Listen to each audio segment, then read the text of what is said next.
Friends, कई ऐसे cases होते हैं, न्यूज़ में भी पढ़ते हैं हम लोग कि बच्चा होने वाला था या फिर कोई लेडी प्रेग्नेंट थी, तो ड्यूरिंग प्रेगनेंसी या फिर चाइल्ड के बॉर्न होने के बाद उसे मार दिया गया या मिस कैरिएज करवा दिया गया। ठीक है, अब वैसे भी ये इलीगल हो चुका है। तो आज हम 6 सेक्शंस में, दैट इज़ 312 से लेकर 318 तक आईपीसी के हम लोग समझेंगे कि जो ऑफेंसेस हैं मिस कैरिएज से रिलेटेड वो क्या कहते हैं। तो सबसे पहले हम चलते हैं section 312, that is causing miss carriage.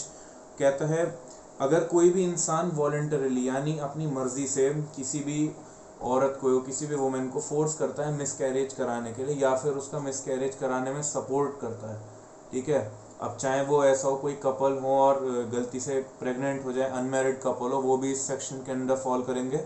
और अगर कोई लड़की हो जो प्रेग्नेंट हो जाए और वो भी इस सेक्शन के अंडर फॉल करेगी अगर वो बिना किसी लड़के की हेल्प के खुद जाके मिस कैरिएज कॉज करवाए। तो ऐसे किसी भी इंसान को 7 साल तक की सज़ा और साथ में भारी फाइन हो सकता है, क्योंकि मिस कैरेज कॉज करने को माना गया है डेथ कॉज करना। उसके बाद सेक्शन 313 कहता है, 313 कहता है causing miscarriage without women's consent. कई ऐसे भी केसेस आए हैं कि लड़के ने लड़की से शादी का वादा करा, फिर सेक्सुअल इंटरकोर्स होने के बाद जब लड़की प्रेग्नेंट हो गई तो मिस कैरिएज कॉज करवा दिया, उसे बिना बताए कोई ऐसा सर्कमस्टांस या कोई ऐसा केमिकल दे दिया जिससे मिस कैरिएज कॉज हो जाए। इस तरह का कुछ भी अगर कोई हरकत कोई लड़का करता है तो वो ऑफेंस आएगा सेक्शन 313 में, जिसमें लाइफ इम्प्रिजनमेंट या फिर 10 साल तक की सज़ा और भारी फाइन हो सकता है। लाइफ इम्प्रिजनमेंट इसलिए क्योंकि ऑलरेडी आप किसी का मतलब एक तरीके से जान ले रहे हो, उसके बाद किसी को बिना बताए ले रहे हो, तो लाइफ इम्प्रिजनमेंट तक की भी सज़ा इसमें बताई गई है। उसके बाद आता है section 314, death cause by act done with intent to cause miss carriage.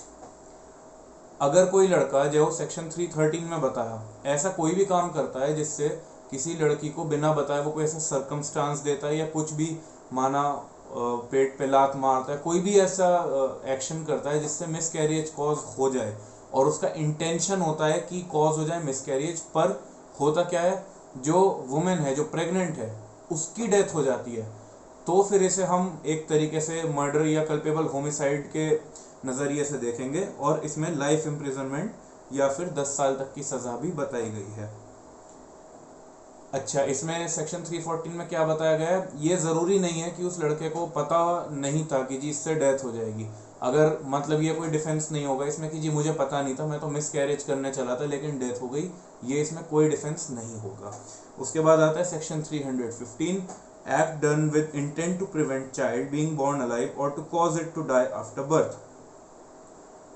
अब कपल हैं, उसमें कपल को पता लग गया है कि लड़की प्रेग्नेंट हो गई है और वो बच्चे को जन्म नहीं देना चाहते, तो 2 ऑप्शन होते हैं। एक होता है आप पहले ही मिस कैरेज कॉज कर दीजिए with in first few months, या फिर जब बिल्कुल बेबी होने वाला हो उस टाइम पर आप कोई ऐसा एक्शन करें कि जब उसकी डिलीवरी हो तो वो निकले ही डेड, मतलब जब डिलीवरी हो जाए तो बच्चा मरा हुआ ही आए, या फिर आप जब बच्चा बॉर्न हो जाए तो उसके पैदा होते ही उसे कोई कपल मार दे।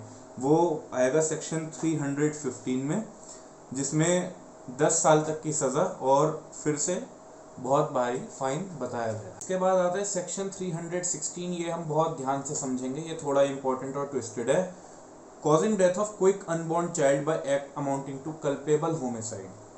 अब क्या होता है, ए लड़का था, बी एक वुमेन थी, बी प्रेग्नेंट हो गई। ए का मोटिव ये था कि ड्यूरिंग प्रेगनेंसी, जब वुमेन प्रेग्नेंट हो, बी प्रेग्नेंट हो, उस टाइम पर वो किसी ऐसे एक्ट से डेथ कॉज करे वुमेन की जिसका जो पनिशमेंट मिलता है, जो ऑफेंस फॉल करता, वो सेक्शन 299 कल्पेबल होमिसाइड के अंदर फॉल करता। सही है, ऐसा कोई एक्ट करता है ए। होता क्या है कॉन्सिक्वेंस में कि जो वुमेन है वो तो बच गई जिंदा, लेकिन वो प्रेग्नेंट थी, तो जो बच्चा था उसकी डेथ हो गई, तो वो सेक्शन फॉल करेगा 316 के अंडर, वो ऑफेंस फॉल करेगा और इसमें 10 साल तक की सज़ा हो सकती है। ऐसे ध्यान से समझेंगे, मारने चला था ए वुमेन को जो प्रेग्नेंट है, लेकिन वुमेन बच गई और बच्चे की डेथ हो गई, तो ये सेक्शन 316 आईपीसी के अंडर फॉल करेगा। फिर आता है section 317, exposure and amendment of complete abandonment of any child under 12 years of age. किसी भी पेरेंट्स का अगर बच्चा है या किसी भी गार्जियन या किसी की कस्टडी में बच्चा है जिसकी उम्र 12 या 12 से कम है, वो उस बच्चे को किसी ऐसी जगह पर छोड़ देता है या रखाता है, छोटा बच्चा है अगर तो, या फिर छोड़ देता है ऐसी जगह पर जिसके बाद वो कंप्लीटली अबेंडन कर देगा उसे, मतलब बस छोड़ दिया।